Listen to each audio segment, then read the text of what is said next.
Okay guys, അപ്പോൾ last വീക്കിൽ ഈ വീക്കിലുമായിട്ട് ഫോർമുല 1 കുറേ എക്സൈറ്റിംഗ് ആയിട്ടുള്ള സംഭവങ്ങൾ നടന്നു. ഫെറാറിയിൽ, മെഴ്സിഡസിൽ, റെഡ് ബുള്ളിൽ, ആസ്റ്റൺ മാർട്ടിനിൽ, വില്യംസിൽ, ഈ ടീംസിലെല്ലാം എക്സൈറ്റിംഗ് ആയിട്ടുള്ള കാര്യങ്ങൾ നടന്നിട്ടുണ്ട്. പക്ഷെ അതിലെല്ലാം ഹൈലൈറ്റ് ആസ്റ്റൺ മാർട്ടിൻ്റെ കാര്യമാണ്. കാരണം അഡ്രിയാൻ ന്യൂവി ആസ്റ്റൺ മാർട്ടിനിൽ വന്നിട്ട് ആദ്യമായിട്ട് ഡിസൈൻ ചെയ്ത് അവരൊരു കാർ ടെസ്റ്റിങ്ങിന് ഇറക്കിയായിരുന്നു, ബാഴ്സലോണയിൽ ഇറക്കിയായിരുന്നു. ആ കാറിൻ്റെ ഫോട്ടോസൊക്കെ നിങ്ങൾ കണ്ടു കാണും.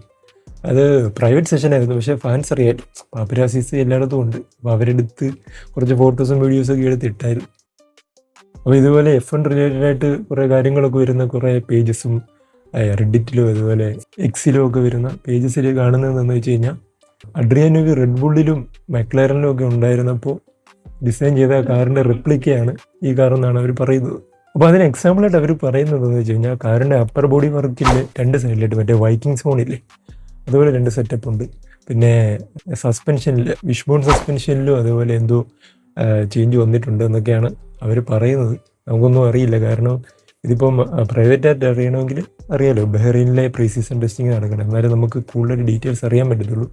പക്ഷേ ഇന്ന് നമ്മുടെ മെഴ്സിഡസിനെ കുറിച്ചൊന്ന് ഡീറ്റെയിൽ ആയിട്ട് സംസാരിക്കണം.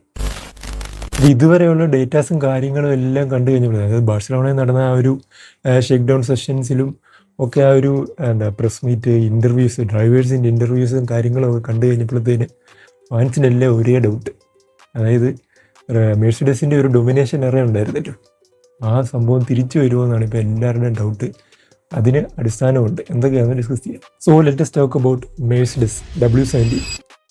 അപ്പോൾ W70ൻ്റെ ലെവറിയും അതിൻ്റെ പ്രീ സീസൺ ടെസ്റ്റിങ്ങിലെ ആ ഒരു ഫൂട്ടേജസ് ഒക്കെ നിങ്ങൾ കണ്ടു കാണും. ഇപ്പോൾ 2026 പുതിയ റെഗുലേഷൻസ് ഒക്കെ വരുന്നതുകൊണ്ട് മിക്ക ടീമുകളും ഇതേപോലെ ഷേക്ക് ഡൗൺ സെഷൻസിലും പ്രീ സീസൺ ടെസ്റ്റിങ്ങിലും വരുമ്പോൾ അവരുടെ മെയിൻ എയിം എന്ന് പറയുന്നത് കാറിൻ്റെ ട്രാക്കിൽ പോകുമ്പോൾ അതിൻ്റെ മാക്സിമം ഡേറ്റ കളക്ട് ചെയ്യുക എന്നുള്ളതാണ്.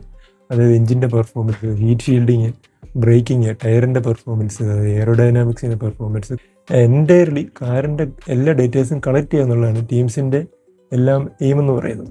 FIAയുടെ റെഗുലേഷൻ അനുസരിച്ചിട്ട് ഷേക്ക് ഡൗൺ സെഷൻസ് 5 days ആണുള്ളത്. അതിൽ ഒരു ടീമിന് 3 days മാത്രമേ കാറുകളിൽ ടെസ്റ്റ് ചെയ്യാൻ പറ്റത്തുള്ളൂ. അപ്പോൾ ഈ 3 days കാറിൻ്റെ ഇത്രയും ഡേറ്റാസ് അവർക്ക് മാക്സിമം കളക്ട് ചെയ്യണം.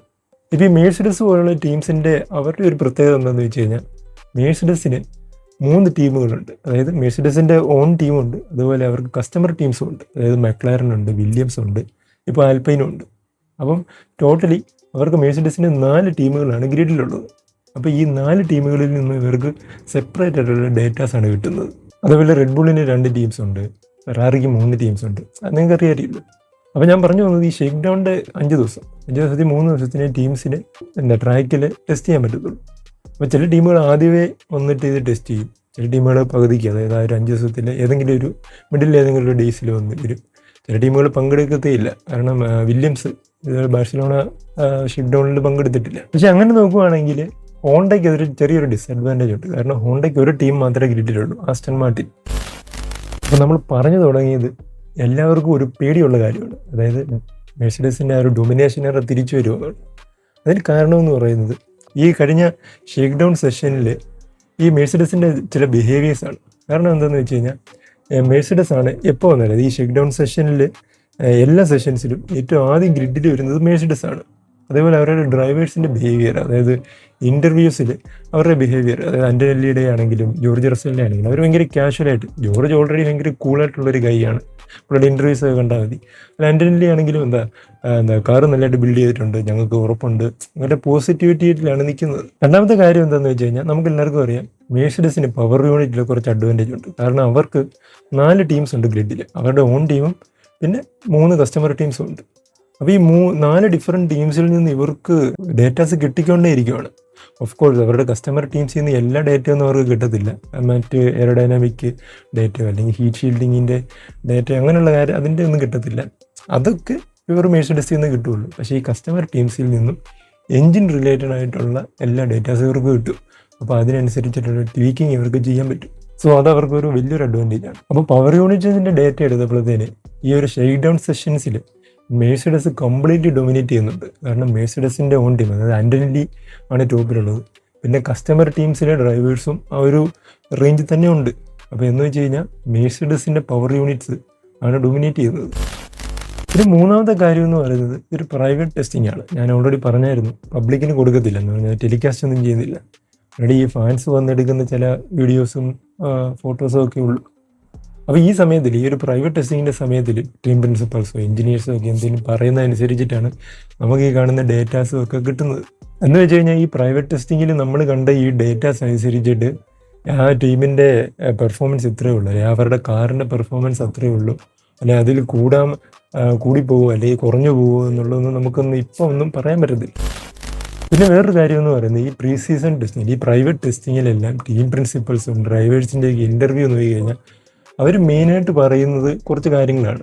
അതായത് getting data, understanding the car and future development എന്നാണ്. ഇത്രയും 3 കാര്യങ്ങളാണ് പറയുന്നത്. പക്ഷേ മെഴ്സിഡസിൻ്റെ കാര്യത്തിൽ ഇത് വേറെ ഒരു രീതിയിലാണ്. കാരണം കിമി ആൻ്റനെല്ലിയുടെ ഒരു ഇൻ്റർവ്യൂവിൽ ആൻ്റനെല്ലി ഒരു കാര്യം പറഞ്ഞായിരുന്നു. എന്താണെന്ന് വെച്ച് കഴിഞ്ഞാൽ അവരുടെ കാർ, അതായത് മെഴ്സിഡസിൻ്റെ കാറിൻ്റെ പെർഫോമൻസ് ഇൻ പേപ്പേഴ്സിൽ പെർഫെക്റ്റ് ആണ് എന്ന് പറഞ്ഞാൽ അടിപൊളിയാണ്.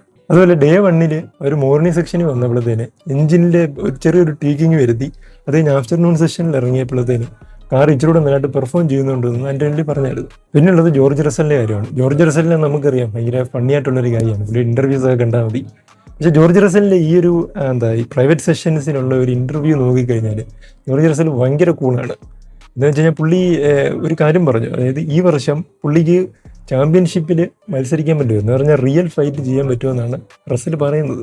അപ്പം ചുരുക്കി പറഞ്ഞു കഴിഞ്ഞാൽ ഈ വർഷത്തെ മെഴ്സിഡസിൻ്റെ കാറ് റിലയബിളുമാണ്, പവർഫുള്ളുമാണ്. അതുപോലെ അത് മാനേജ് ചെയ്യുന്നത് വേൾഡ്സ് നമ്പർ 1 ഫോർമുല 1 മാനേജ്മെൻ്റ് ആണ്. പിന്നെ 2 അടിപൊളി ഡ്രൈവേഴ്സും ഭയങ്കര സ്കിൽഫുള്ളും അതുപോലെ വളരെ ടാലൻ്റ് ആയിട്ടുള്ള ഡ്രൈവേഴ്സുമാണ്. അപ്പോൾ ഇത്രയും പറഞ്ഞ കാര്യങ്ങളൊക്കെ ഒന്ന് കൂട്ടി വെച്ച് നോക്കിക്കഴിഞ്ഞാൽ ആ ഒരു പഴയ മെഴ്സിഡസിൻ്റെ ഡൊമിനേഷൻ എറ തിരിച്ചു വരുമെന്നാണ് തോന്നുന്നത്. മെഴ്സിഡസ് അല്ലാതെ ഫെറാറിയും ആസ്റ്റൺ മാർട്ടിനും ഒരു ഷേക്ക് ഡൗൺ സെഷൻസിൽ, പ്രൈവറ്റ് സെഷൻസിൽ നല്ലതായിട്ട് പെർഫോം ചെയ്യുന്നുണ്ടായിരുന്നു. ഫെറാറിയുടെ എഞ്ചിൻസ് നല്ല റിലയബിളായിട്ടൊക്കെയാണ് കാണുന്നത്. എന്താണെന്ന് നോക്കാം. പിന്നുള്ളത് ആസ്റ്റൺ മാർട്ടിനാണ്. ആസ്റ്റൺ മാർട്ടിനെ കുറിച്ച് നമുക്ക് സെപ്പറേറ്റ് ഒരു വീഡിയോ ചെയ്യണം. കാരണം എന്താണെന്ന് വെച്ച് കഴിഞ്ഞാൽ അഡ്രിയാൻ ന്യൂവി ഡിസൈൻ ചെയ്ത് വിട്ടേക്കുന്ന ആ സംഭവം, ആ ഒരു മെഷീനറിയെ കുറിച്ച് നമുക്ക് ഡീറ്റെയിൽ ആയിട്ടൊരു വീഡിയോ ചെയ്യേണ്ടതായിട്ടുണ്ട്. അപ്പോൾ അടുത്ത വീഡിയോ ആയിട്ട് അഡ്രിയാൻ ന്യൂവിയുടെ ആ മെഷീനറിയെ കുറിച്ച് നമുക്ക് ഡീറ്റെയിൽ ആയിട്ട് നോക്കാം. അടുത്ത വീഡിയോ ആയിട്ട് വരാം. ബൈ.